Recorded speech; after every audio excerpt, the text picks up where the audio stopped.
Salam Bapak, Ibu, dan saudara-saudara semua. Pagi ini dalam masa Prapaskah, kembali kita disegarkan dengan renungan-renungan firman Tuhan. Gereja telah menyiapkan renungan-renungan masa Prapaskah dari tulisan Dr. Brian Simon dan Jeremy Puma. Dan pagi ini kita telah sampai pada hari yang ke-13 masa Prapaskah. Tema pagi ini adalah tidak bertanggung jawab dan tidak bersalah, yang terambil dari Roma pasal 3 ayat 21 sampai 26. Dalam buku Grace and Hope yang ditulis oleh Dr. Simmons, dikisahkan bahwa seorang pria di Amerika mendapatkan surat tilang karena melaju dengan kecepatan 55 km per jam di jalan yang dibatasi maksimal 30 km per jam. Akan tetapi pria ini tidak ingin mendapatkan sanksi denda dan pengurangan poin karena pelanggaran ini. Di Amerika memang diterapkan sistem poin dan denda terhadap pelanggaran lalu lintas yang implikasi maksimalnya adalah pencabutan SIM. Maka dari itu, dia pergi ke pengadilan untuk mengajukan banding. Beruntung baginya, petugas polisi tidak muncul saat pelanggaran itu terjadi. Sehingga sesuai dengan aturan yang ada, hakim memutuskan dia terhindar dari membayar denda untuk pelanggaran lalu lintas tersebut. Yang menarik dari cerita ini adalah apa yang menjadi keputusan hakim bagi dia. Karena petugas polisi tidak muncul, hakim menyatakan dia tidak bertanggung jawab.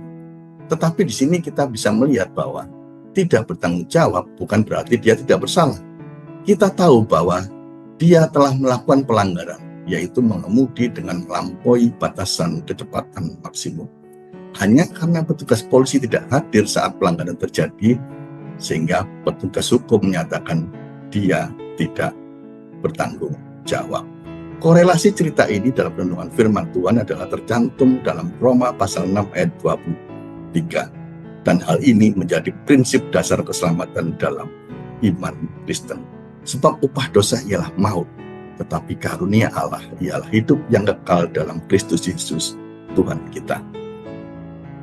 Prinsip dasar keselamatan adalah anugerah keselamatan manusia dari Allah dalam Kristus Yesus dijelaskan oleh Rasul Paulus melalui 3 metafora, yaitu perdamaian, penebusan, dan pembenaran.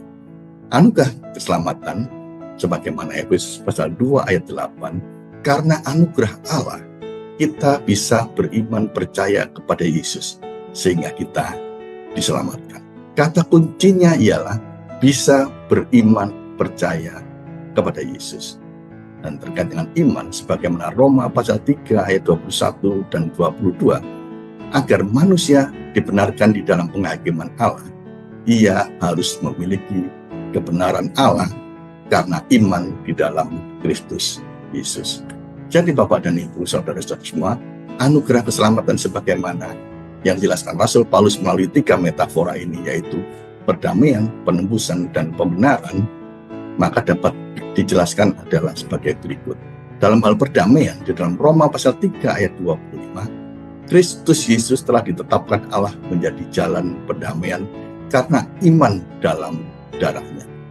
Dan tentang penebusan di dalam Roma pasal 3 ayat 23 dan 24, pembenaran tidak didasarkan pada apa yang telah dilakukan manusia, tetapi sepenuhnya karena penebusan yang dikerjakan oleh Kristus Yesus. Dan untuk itu kita mendapatkan pembenaran sebagaimana Roma pasal 3 ayat 28. Karena kami yakin bahwa manusia dibenarkan karena iman dan bukan karena ia melakukan hukum Taurat. Ketiga prinsip dasar kekristenan ini adalah karya Allah Tritunggal yang memang ditujukan untuk kita, umat pilihannya. Kesimpulan dari renungan kita pagi hari ini adalah Allah adalah yang memperdamaikan. Manusia adalah yang diperdamaikan. Sarana perdamaian adalah kematian Yesus Kristus di kayu salib. Siapakah orang-orang yang diperdamaikan? Jawabannya adalah kita, orang Kristen yang sejak semula dipilih oleh Allah Tritunggal.